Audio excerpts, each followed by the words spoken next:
Hey guys, welcome back to Russian Libertas Corpus YouTube channel, where we, Alexei Postnikov and Gala Bogatova, are talking about Russian society, Russian politics, and what's going on in Russia. And today it's going to be sort of a news-related issue because it's really important. So let's go to the facts. What happened?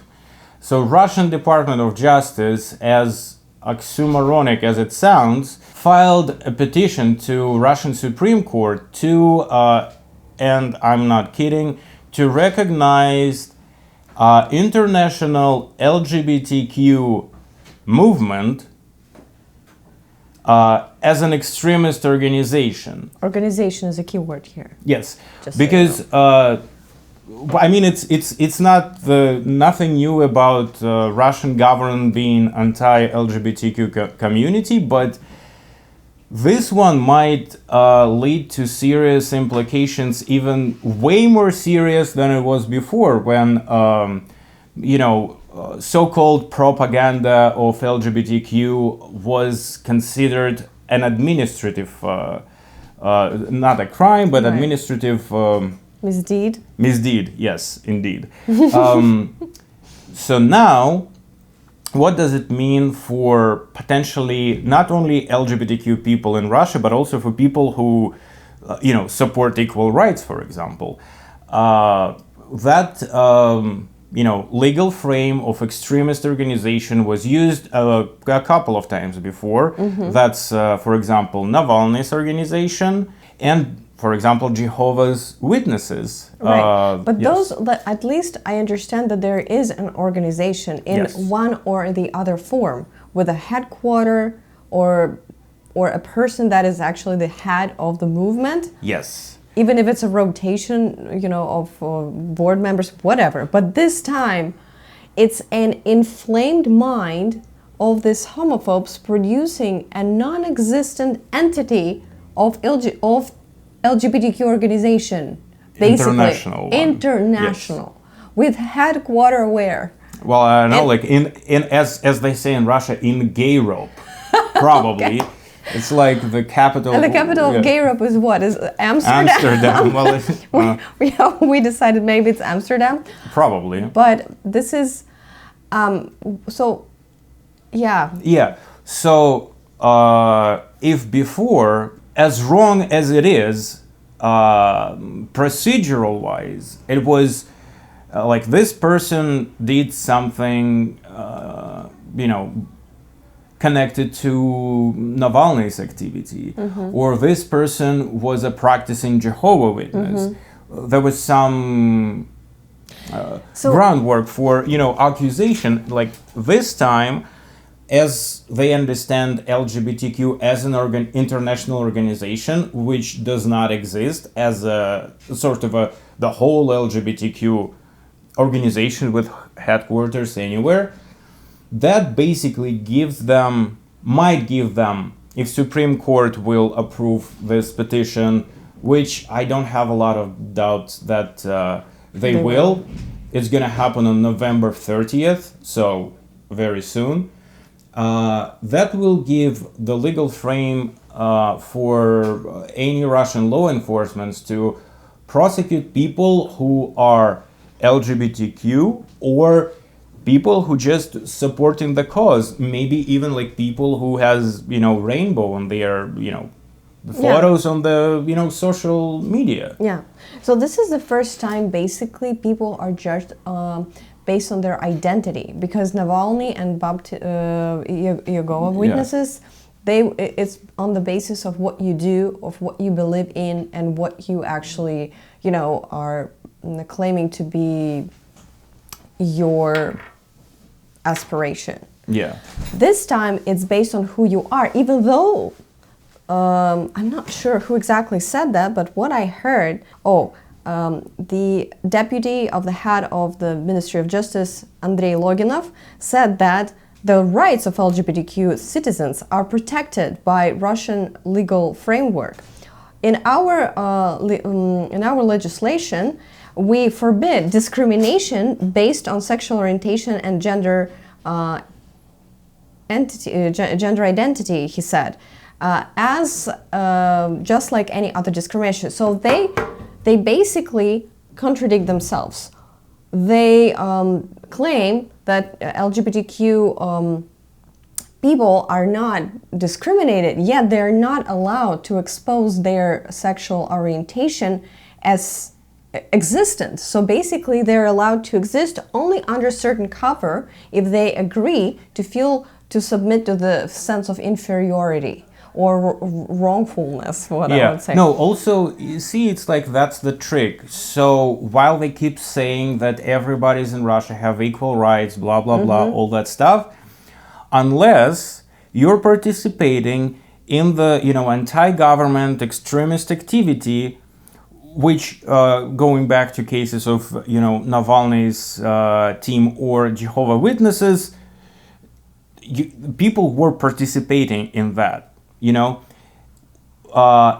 it's like up to the experts of police or FSB to determine if you being, gay or lesbian was participating in the activity of this international movement that is now recognized as an organization, which means it leaves everything to the experts. And let me tell you one thing, Russian official experts will find extremism anywhere they need to find it. So basically it gives an instrument to prosecute any LGBTQ person who's not, hiding under the rock, sort of. What does it give to them right now? So we know that this is the time of, this is a pre-election time. This is the time where,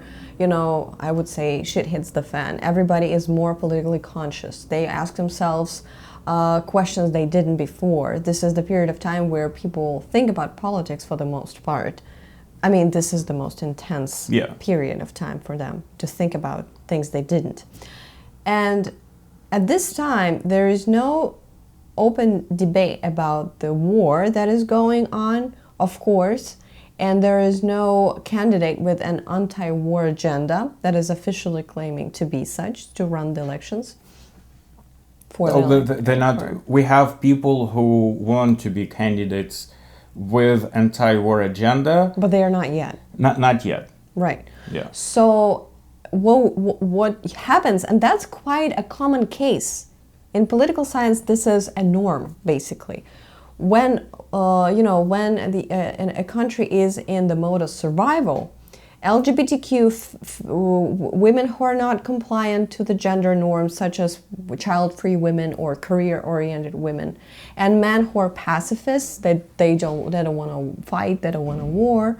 Those three categories of people are usually falling into the category of scapegoats because they are not considered as the material for procreation. Procreation is regulated by biopolitics, which is about life and death. When there's a lot of death going on during the wartime, the government is concentrated on the birth, on giving birth as well. This is the law of biopolitics. And when this is happening, to the eyes of the despots, of the elites that are waging wars, they need to find a scapegoat to channel the frustration of the population and to declare somebody the enemy within, so that people and their anger, their fear can be diverted to the enemy outside, but they cannot reach out to them, and the enemy inside. And gays and whoever non-conforming to the traditional gender norms are usually the first candidates to take the place of the people's enemies inside authoritarian regimes, or sometimes even in democratic regimes when the democratic regime is inclined towards right-wing during the times of scarcity and external threat. So this is nothing new. This is actually very expected and very I would say that's just like a natural law of political science that is just revealing itself to our eyes right now. And basically it's a pretty essential part of Putin's presidential campaign because according to some sources, some Russian independent media published materials on the slogans and the essence of his campaign and the direction, and basically the main slogan is the family of families. Which is like a family in the in the square, and which we might talk about it at some point because Gala has the whole dissertation. Yeah, it's all about Russia is all about family. And but anyway, attacking LGBTQ community is a very, I would say, logical continuation of that. Absurd, but logical. Yes. And Putin, of course, he will be, of course, in our country, we protect all our citizens, wink. And he's like winking to the people who actually do not want everybody's rights to be protected. And that's his core electorate, basically. Yeah. I think we should, in the next video, we should address how women are also oppressed and, pertain as scapegoats that I mentioned, for child-free women or educated women that are non-conforming.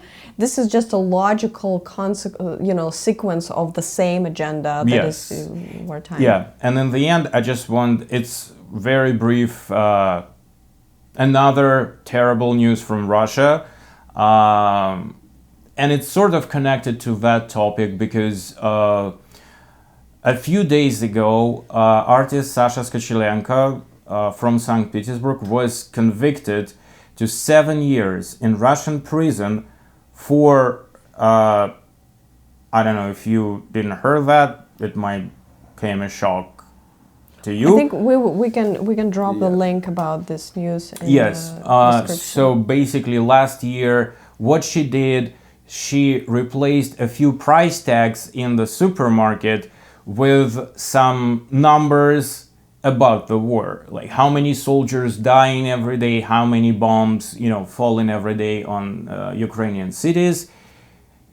That's the reason they convicted her to 7 years in Russian prison for changing the price tags. And also, very conveniently for Russian government, she's a lesbian, and she's open about it, and her girlfriend is a big part of the support movement. So, yet another political prisoner in Russia. Please let us know if this sounds interesting to you. If you would like to learn more how others, social layers, are suffering from wartime and pre-election oppression. We're considering to record a couple of videos about women, their agency, and their suffering during these times. If you're interested, please drop a comment down below, like video, or show us that you're interested in this particular topic so we don't do it for nothing.